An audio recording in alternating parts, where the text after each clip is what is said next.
dari Lukas pasal 2 ayat 29 sampai 32, kita akan menjawab tantangan malam ini, Yesus datang, ada pertolongan.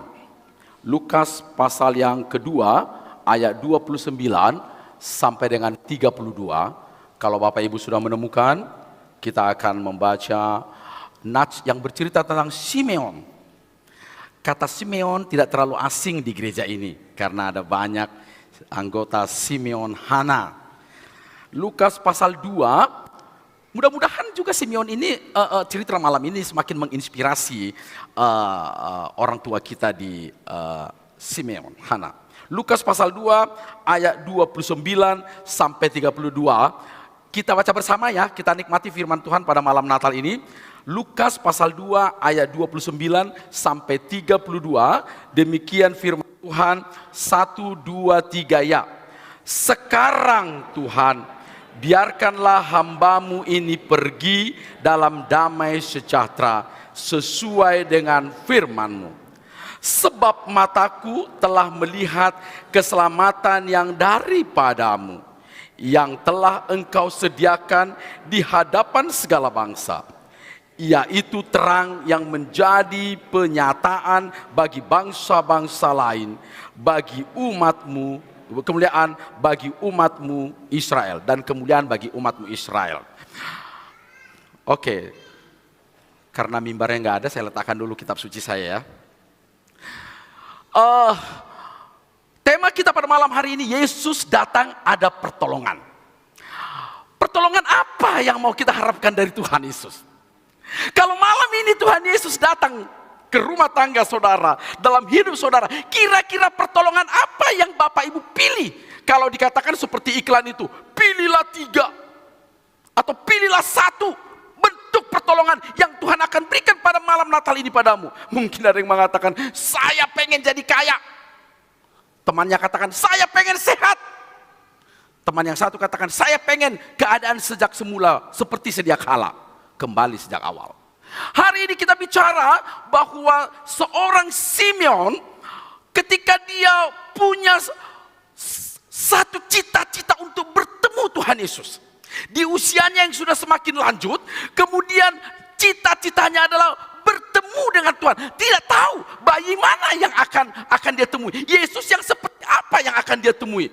Dan tiba-tiba saudara tahu dalam pimpinan Roh Kudus, dalam ayat-ayat sebelumnya dikatakan dalam pimpinan Roh Kudus, maka dikatakan bahwa anak itu datang ke bait Allah, maka dia datang.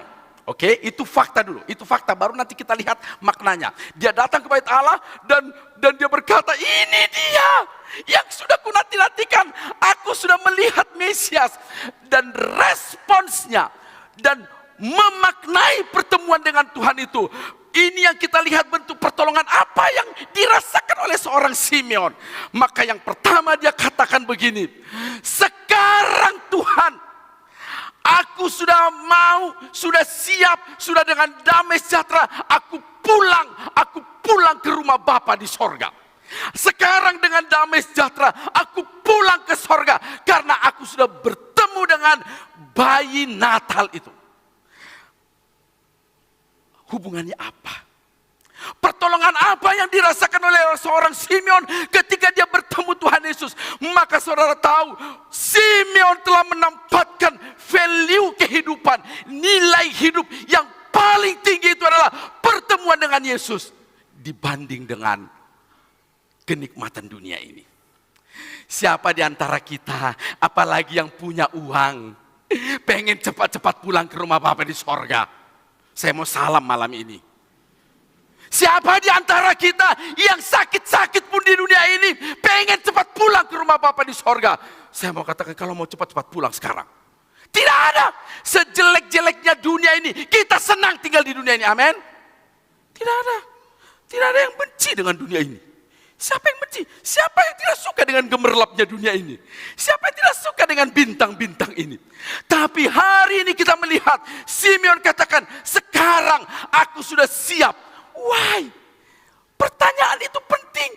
Pertolongan seperti apa yang mau kita harapkan? Pertolongan yang pertama adalah mengubah paradigma, membuat paradigma bahwa yang paling utama dalam hidup ini adalah pertemuan dengan Tuhan Yesus itu merupakan nilai yang paling tinggi daripada seluruh apa yang kita miliki. Halo. Suatu ketika seorang pengusaha ditanya. Pengusaha ini sudah pergi kemana-mana. Eropa, perjalanan ke Eropa, Amerika, Australia, Batu Raja, Lubuk Linggau. Semua sudah dijalaninya. Tanya pada pengusaha ini. Bapak pengusaha, perjalanan mana yang paling Bapak sukai? Kalau Pak Nando di posisi itu sebagai pengusaha, amin. Perjalanan mana yang paling Bapak sukai? Anggaplah Bapak seorang pengusaha. Terima kasih. Perjalanan mana yang paling Bapak sukai? Eropa, Amerika, Asia? Semua suka. Karena belum ada, harus ada pilihan. Perjalanan mana yang paling Bapak suka? Eropa, Amerika? Eropa. Amin, belum pernah ke Eropa. Orang ini katakan begini, perjalanan yang paling aku suka adalah perjalanan pulang ke rumah. Karena perjalanan pulang ke rumah, aku bertemu dengan keluargaku, aku bertemu dengan anak istriku, aku bertemu dengan sukacita yang sesungguhnya. Itulah perjalanan yang paling indah. Maka perjalanan pulang ke rumah Bapa adalah perjalanan yang paling kita sukai. Meskipun itu menyenangkan, tapi ada banyak orang yang tidak siap. Maka orang ini katakan, Simeon katakan, sekarang aku siap. Itu hanya bisa ketika pertemuan dengan Tuhan memuaskan kehidupan. Kalau kita belum puas dengan pertemuan dengan Yesus, kalau kita mengukur standar kepuasan itu dengan semua apa yang di dunia ini, niscaya engkau rela meninggalkan dunia ini. Orang harus berani berkata, aku telah puas dengan hidupku sekarang. Harta tak punya, uang pun tidak, tetapi nanti dalam sorga di sana, bla bla bla, sambung nanti di rumah. Aku telah puas. Tidak ada orang yang berani berkata, aku telah puas dalam kehidupan ini. Aku telah puas rumah tangga ini. Aku telah puas dengan suamiku. Aku telah puas dengan istriku.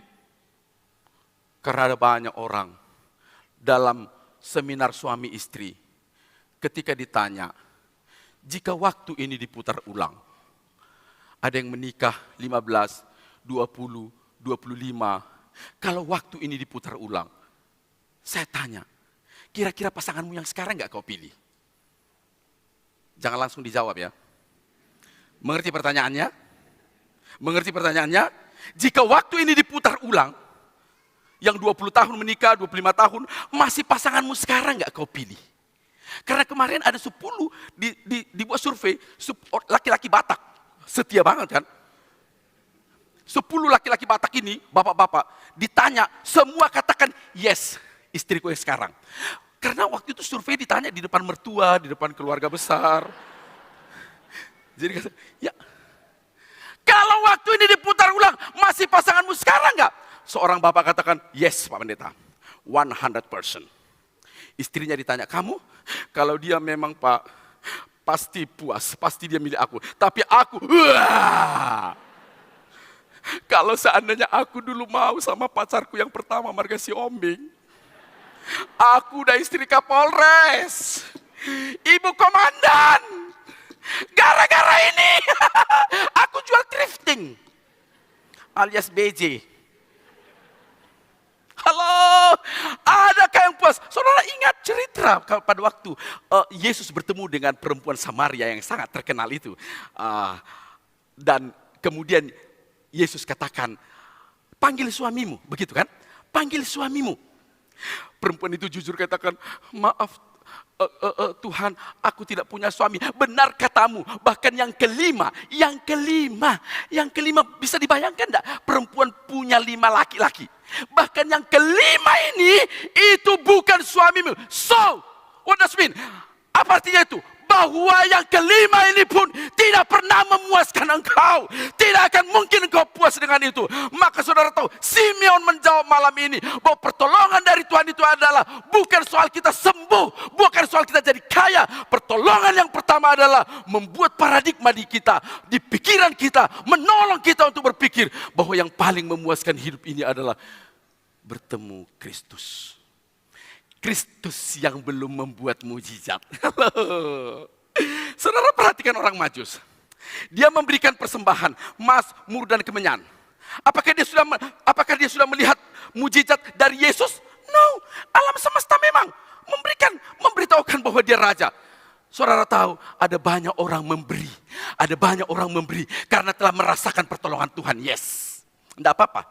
Itu keren. Lebih bahaya lagi, sudah rasa pertolongan Tuhan tapi belum mau memberi. Itu lebih gila lagi tuh. Tapi apakah orang Majus itu sudah melihat pertolongan Tuhan? No, tidak. Tidak ada mujizat yang diberikan oleh bayi itu. Tidak ada perkataan yang luar biasa dari bayi itu. Tapi mereka percaya dan mereka memberi. Sama dengan Simeon. Tidak ada bayi itu mengatakan, katakanlah Yesus entah umur 2 tahun, 3 tahun, tidak ada yang pasti. Tapi ketika dia dibawa ke bait Allah, apakah Yesus sudah mengajarkan pengajaran yang luar biasa? No. Apakah Tuhan Yesus sudah memberikan mujizat dan mengubah air menjadi anggur? Belum. Tapi Simeon berkata, aku telah bertemu. Aku telah bertemu keselamatan. Aku telah bertemu juru selamat. Dan aku rela pulang ke rumah Bapa. Aku puas. Aku damai sejahtera. Wah, pertemuan Tuhan. Pertemuan kita dengan Yesus yang memuaskan hasrat hidup ini, saudara. Itulah pertolongan yang paling indah. Karena pikiran kita terlalu susah diubah. Karena pikiran kita terlalu susah dilepaskan. Keterikatan kita terlalu susah dilepaskan dari ikatan dunia ini. Percayalah. Tidak ada yang bisa melepaskan kita dari ikatan materialisme. Tidak ada yang bisa melepaskan kita dari hedonisme. Tidak ada. Kecuali pertemuan dengan Kristus yang mengubahkan kita. Yang menaruh di pikiran kita bahwa Kristus mampu memuaskan hasrat kehidupan. Maka kita berani berkata, meski susah, meski tidak mudah. Saya tahu meski itu tidak gampang. Tetapi kita berani berkata, itulah pertolongan yang paling indah dalam pikiran kita. Bahwa Kristus mempengaruhi pertemuan dengan Kristus. Pertemuan dengan wajah Kristus. Mengingatkan kita bahwa Engkau Tuhan yang paling utama membuat saya puas dengan kehidupan ini. Yang kedua, apa yang dikatakan? Kemudian dikatakan begini. Dalam Lukas pasal 2 ayat 29 dan sampai 32 dikatakan. Bahwa Engkau yang datang ini sang juru selamat itu adalah merupakan terang. Benar? Terang yang menerangi kehidupan. Wow, keren banget ini. Dia adalah terang yang menerangi kehidupan itu. Hanya dia yang mampu menerangi masa lalumu.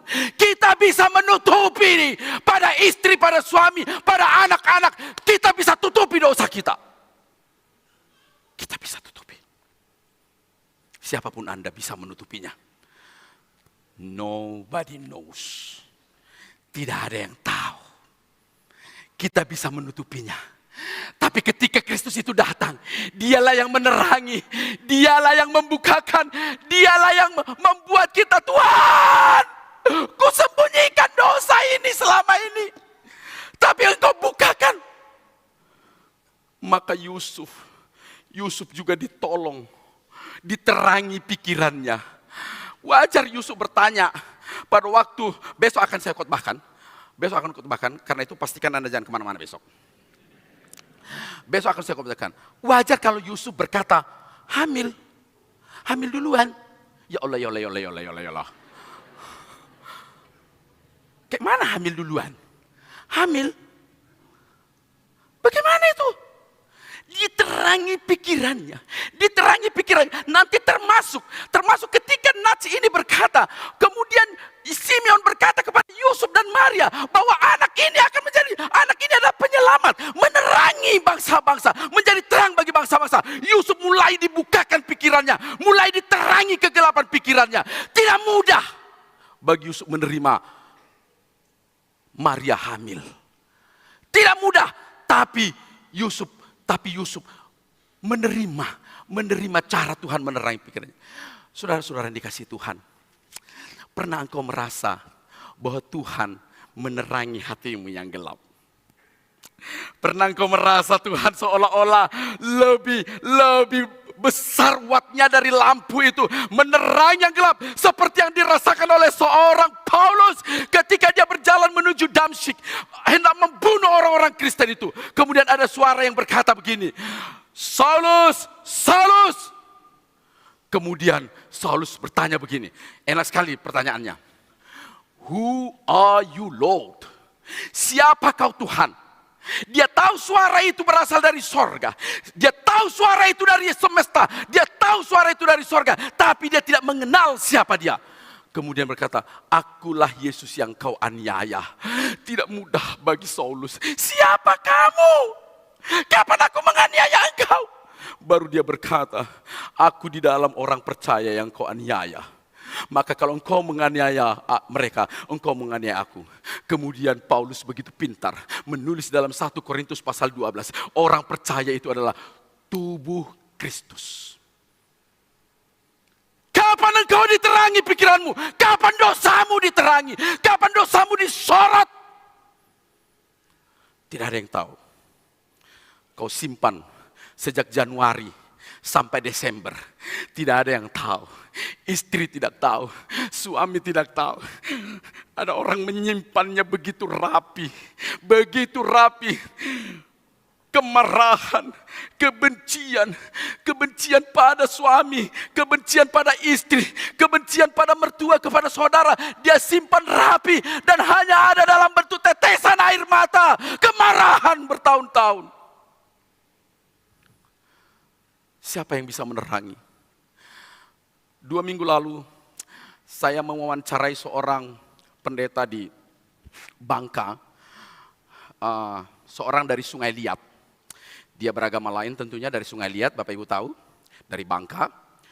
Kemudian, karena saya berkhotbah di gerejanya, gereja yang berkapasitas 1.700 orang.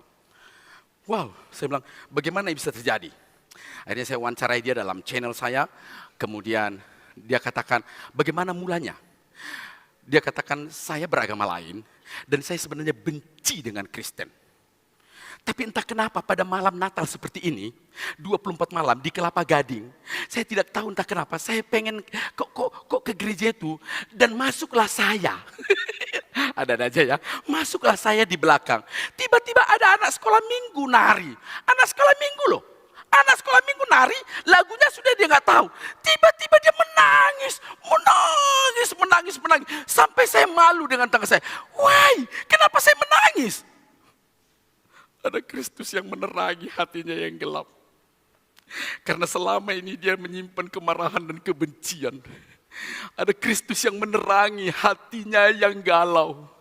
Hanya Kristus yang mampu menerangi itu. Sampai dia tidak mengerti kenapa saya menangis. Bukan khotbah besar.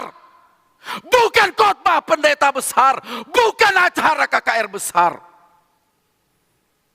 Dia katakan, itu hanya lagu sekolah minggu. Sampai saya pun sudah lupa lagu itu. Saya pulang, saya menangis. Dan saya bertanya kepada teman saya, kenapa kok saya menangis? Dan orang kata, Roh Kudus melawatmu. Roh Kudus menerangi hatimu yang gelap. Roh Kudus menerangi hatimu. Kapan engkau diterangi oleh Roh? Dan Roh Kudus itu mengatakan kepadamu, inilah dosamu selama 2022. Masa kau tinggalkan tahun ini dengan dosamu itu? Inilah kebencianmu, inilah kemarahanmu, inilah penipuanmu. Hanya Kristus yang berani mengatakan itu. Saudara tahu bahwa pertolongan Tuhan yang kedua adalah menerangi masa lalu kita. So, menerangi langkah kita ke depan. Amin. Itu pertolongannya. Pertolongan yang paling indah itu menerangi kita, menyadarkan kita, mengingatkan kita. Ini loh engkau, ini loh masa lalumu. Dan aku pengen, dan aku mau engkau melangkah ke depan. Aku pengen engkau melangkah. Maka Simeon tahu bahwa langkahnya ke depan. Ketika dikatakan dia adalah terang, impossible. Jalan itu adalah jalan yang gelap. Tak mungkin. Kita tidak berbicara mujizat. Kita tidak berbicara 5.000 orang makan, enggak. Kita tidak berbicara berjalan di atas air. Kita tidak berbicara air menjadi anggur. Kita enggak berbicara bangkit Lazarus. Tidak berbicara semua itu. Tapi berbicara bagaimana Tuhan menerangi jalan kita ke depan. Terlalu ada banyak kegelapan dalam rumah tangga. Apalagi rumah tangga sekarang. Halo, baru aja kelihatannya manis, baru aja kelihatannya romantis di gereja, baru aja kelihatannya romantis, tiba-tiba sudah mengajukan cerai dan gugatan cerai. Makanya kemarin itu ada suami istri, istrinya katakan cerai, suaminya katakan cerai, why not? Sekarang, detik ini. Suami istri gak mau kalah. Oke, tanya anak-anak. Anaknya 3. Kamu yang paling besar. Papa mama mau cerai. Kata papanya. Kau mau ikut siapa? Ikut mama atau ikut papa? Anak yang besar katakan, ikut mama. Oke, silakan.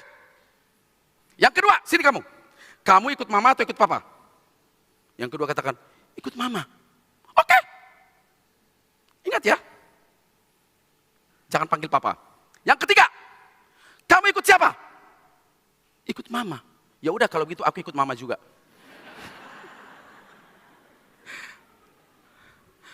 Why?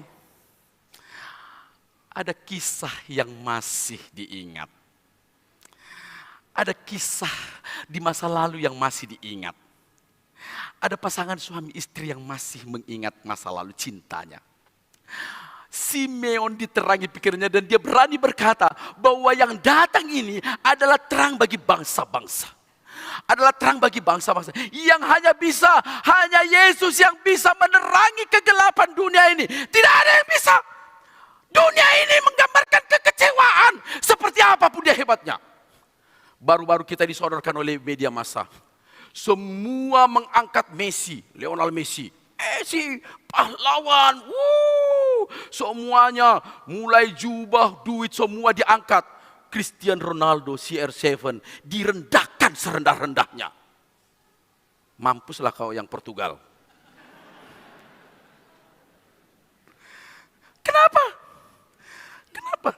Kenapa Messi diangkat begitu tinggi-tinggi? Dan dia akan mengakhiri ini menjadi pahlawan. Dia menjadi catatan sejarah. Bahkan dia lebih daripada Maradona. Dia lebih daripada Pele. Tapi CR7 dia digeser seperti menggeser Coca-Cola itu. Orang tua nggak tahu itu kapan dia menggeser Coca-Cola. Apa yang dimaksud pendeta itu? Ya susah menjelaskannya. Dia digeser. Bahwa ternyata apa yang diraih, apa yang diperjuangkan oleh seolah-olah tidak ada lagi artinya. Seorang Cristiano Ronaldo, dia berapa kali juara FIFA. Halo, suatu saat akan ada yang menggeser kita. Suatu saat engkau akan mengetahui bahwa engkau seolah-olah tak berarti di dunia ini. Suatu saat engkau bisa merasa pada waktu kegagahanmu, engkau disanjung tinggi, engkau diangkat hebat. Tapi pada waktu engkau tertidur di tempat tidur, pada waktu infus vitamin, infus makan, sudah ada lewat daging, lewat ini, engkau tidak bisa buat apa-apa. Dan realita ini bisa terjadi pada siapapun, yes? Pada waktu itulah kita berkata, Yesus, hanya engkau pertolonganku. Yesus, engkau datang di tempat tidur ini. Hanya engkau pertolonganku. Kalau kau tidak datang, siapa yang bisa mengangkat aku ke sana? Anak-anakku, mereka tidak ada bersamaku. Hanya engkau yang bisa mengangkat aku. Maka Simeon katakan, sekarang waktunya, aku siap pulang. Karena aku tahu engkau yang menerangi jalan ini. Siapapun tidak bisa mengangkat aku. Hanya engkau yang menerangi jalan. Kalau tidak gelap jalan ini. Yang ketiga dikatakan begini. Dia adalah terang bagi bangsa-bangsa. Dan kemuliaan bagi Israel. Coba lihat Alkitabnya, aku kan sudah hafal, kau lihatlah teksnya. Kalau aku sudah hafal, udah berapa lama aku persiapkan ini. Dan kemuliaan bagi, ada yang tahu artinya? Maju ke depan, jelaskan di sini, pasti dapat hadiah dari gembala. Ada yang tahu? Engkau bukan, Yesus itu bukan hanya menjadi terang. Dia memberikan pertolongan bukan hanya untuk menerangi jalan ini. Tapi dia katakan, dia menjadi kemuliaan bagi Israel. Oh, keren sekali. Israel telah lama terpendam hidupnya. Israel telah lama jadi terhina. Dia telah dijajah, dia telah dihancurkan oleh bangsa-bangsa dari satu bangsa ke bangsa yang lain.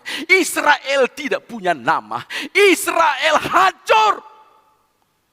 Sampai-sampai pemazmur pernah berkata, Tuhan berapa lama ku ditinggalkan. Pesparawi yang tahun lalu.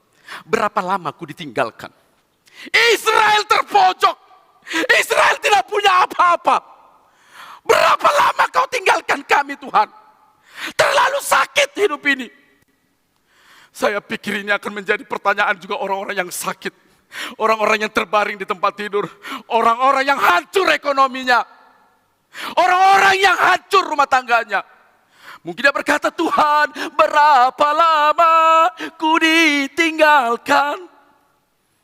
Israel beratus-ratus tahun ditinggalkan. Dan pertanyaan ini wajar. Tapi Yesus, dia katakan, Simeon katakan, dia bukan hanya menerangi, tapi kemuliaan. Saudara lihat, kehinaan diganti kemuliaan. Kehinaan diganti kemuliaan. Kristus yang bisa membuat engkau mulia. Amin. Lihat orang yang di sampingmu, belum tentu mulia. Semulia apa dia? Lihat orang di sampingmu itu banyak kali dosanya. Tidak perlu kau tanya, sadar dia, aku orang berdosa. I'm just a sinner, saved by grace. Saya orang berdosa. Kehinaan Israel hanya bisa digantikan oleh kehadiran Kristus. Maka saudara tahu, memang Israel itu kan benci banget dengan Yesus kan. Saudara buka Google, benci banget. Saudara kalau jalan-jalan ke Via Dolorosa, beberapa kali jalan itu kadang-kadang yang berjanggot-janggot yang panjang itu, yang Israel Ortodoks itu berapa kali dia meludahi gereja, dia meludahi. Katanya begitu. Nggak sopan ini, gara-gara kami datang ke sini kok kau ludahi. Karena benci melihat Yesus. Dia nggak tahu, yang kau benci itulah yang memberikan kemuliaan bagimu. Karena kita tidak tahu yang tidak kita suka itulah yang memberikan kemuliaan bagi kita. Yang tidak engkau pedulikan itu, yang engkau tinggalkan itu, yang engkau hiraukan itu, yang engkau tidak peduli itu, yang engkau tidak kadang-kadang datang untuk mendengarkan suaranya. Engkau lebih memilih kehidupan duniamu, ekonomimu, daripada bertemu dengan dia. Remember this. Ingat ini. Dialah yang mengangkat engkau. Dialah yang memuliakan engkau. Dialah yang memberikan kemuliaan engkau. Dialah yang memanggil engkau kelak. Dialah yang memanggil engkau kelak. Maka saya selalu terinspirasi. Saya pernah berkata, suatu kelak saya akan pulang ke rumah Bapa di sorga. Benar? Entah, umur saya sekarang 54. Kalau boleh 30 tahun ke atas lah, kalau boleh. Kalau boleh. Suatu kelak saya akan terbujur kaku. Dan kemudian bersiap-siaplah pendeta menyelesaikan tugas tanggung jawabnya menghantarkan saya. Dan diberilah kesempatan kepada anak-anak saya untuk berbicara di depan umum. Dan mereka mungkin berkata, dan itu menjadi cita-cita saya. Papa kami seorang yang sederhana. Opungku, opung pendeta. Sangat sederhana. Tidak punya banyak harta. Di rumahnya banyak buku dan kacamata. Kacamata plus, satu di mobil, satu di kamar, satu di sini. Tidak punya apa-apa. Tapi dia punya iman yang diwariskan pada kami. Dia punya iman yang diwariskan. Saya rasa kalau seandainya saya bisa diperkenan Tuhan, seandainya diperkenan Tuhan, saya akan berdiri dalam roh dan akan bertepuk tangan. Thank you. Hanya itu yang memuliakan aku. Maka Israel dimuliakan. Kemuliaan ada pada Israel. Kata Simeon, hanya Yesus yang bisa memuliakan. Maka hanya Yesus dalam rumah tangga kita. Remember, ingat ini. Hanya Yesus ketika ada hadir dalam rumah tanggamu. Itulah yang memuliakan rumah tanggamu. Amin. Acap kali Tuhan tidak mengizinkan. Ada banyak rumah tangga Tuhan tidak izinkan uang menjadi kemuliaan dalam rumah tangganya. Kita harus jujur, ada banyak rumah tangga, jabatan tidak menjadi kemuliaan. Saya tahu ada jabatan, uang, kekuasaan adalah kemuliaan pada dunia ini. Yes. Kita berharap itu semua. Tapi toh ada waktunya. Toh ada fakta, ada realita. Bahwa ada kemuliaan yang seperti itu tidak diizinkan Tuhan menjadi milik kita. Harta, kekayaan tidak menjadi kemuliaan. Tetapi ada kemuliaan Kristus hadir dalam rumah tanggamu. Seperti yang selalu pernah saya katakan, mungkin sudah 2 kali saya katakan, ketika diadakan survei rumah tangga, judul survei adalah, kalau Yesus datang ke rumahmu, apa yang akan kau lakukan? Wow, survei rumah tangga ini, di pernikahan mereka yang ke-15 tahun, di masa pernikahan yang rawan-rawannya, 15 tahun usia pernikahan. Kemudian keluarga A katakan, Pak Pendeta, kalau Yesus datang ke rumahku, Pak Pendeta kan tahu, aku ini catering, maka akan kumasakkan dia capcay, puyung hai, panggang hai, sasang hai. It's okay ya. Keren gak itu?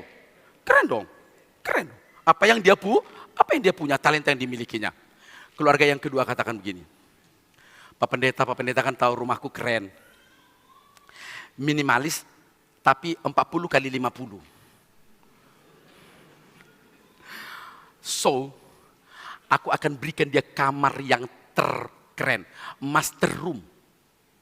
Kupersembahkan itu tempat Tuhan Yesus. Spring bed yang terkeren. King coil. Tidak main dari Shopee di sini. Yang menggelembung itu tidak ada itu. King coil. Oke. Keren itu? Keren.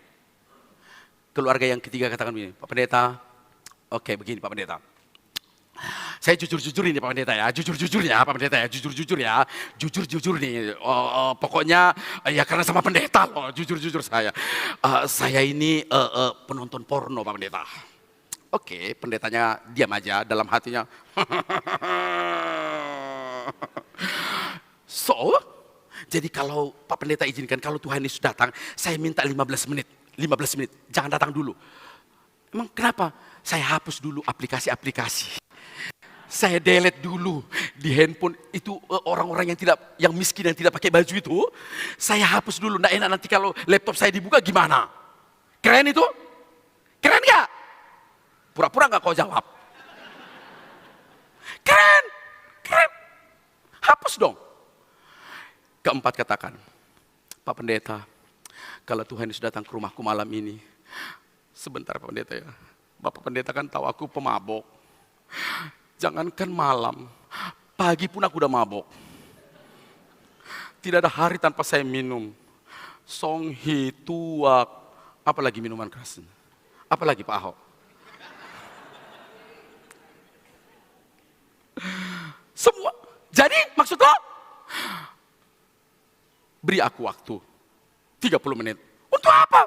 Saya mau hancurkan dulu botol-botol minuman keras. Saya buang. So, ada clear and clean. Pada waktu Tuhan Yesus datang, saya kelihatan clear and clean. Pada waktu Yesus datang, aku mau kelihatan bersih.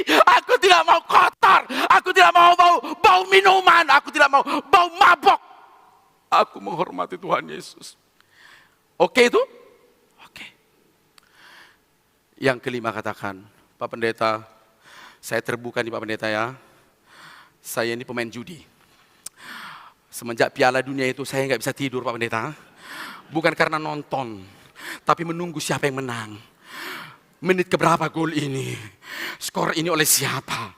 Jadi saya semua, jangankan judi bola, joker, karo, domino, semua ada di rumah saya. So, beri aku waktu untuk membuangnya.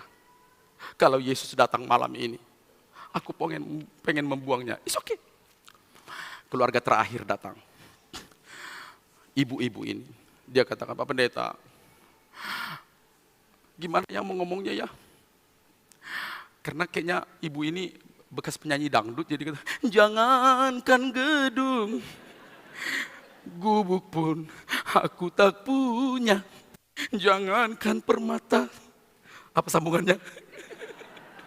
Uang pun aku tiada. So, tapi kalau Tuhan Yesus datang ke rumahku malam ini, kalau Tuhan Yesus rela ke rumahku datang malam ini, aku akan peluk kakinya. Aku akan peluk kakinya. Dan ku katakan, jangan pernah keluar dari rumah ini. Jangan pernah keluar dari rumah ini. Hanya karena engkau ada, maka rumah tanggaku berubah. Kalau engkau tidak ada, rumah tanggaku hancur. Hidupku akan hancur. Halo.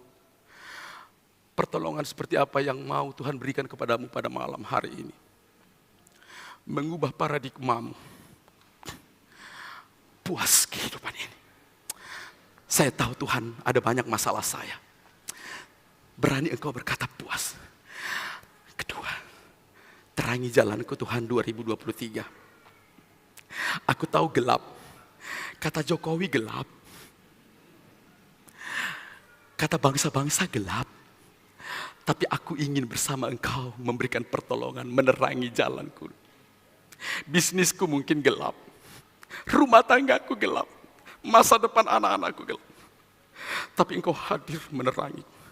Dan yang ketiga Tuhan, aku hina. Aku hina Tuhan. Engkau tahu aku hina. Tapi kalau engkau datang, engkau yang mengubah. Pertolonganmu begitu ajaib. Yang mengubah yang hina ini. Yang mengubah pendosa ini. Oleh kasih karunia-Mu. Amin.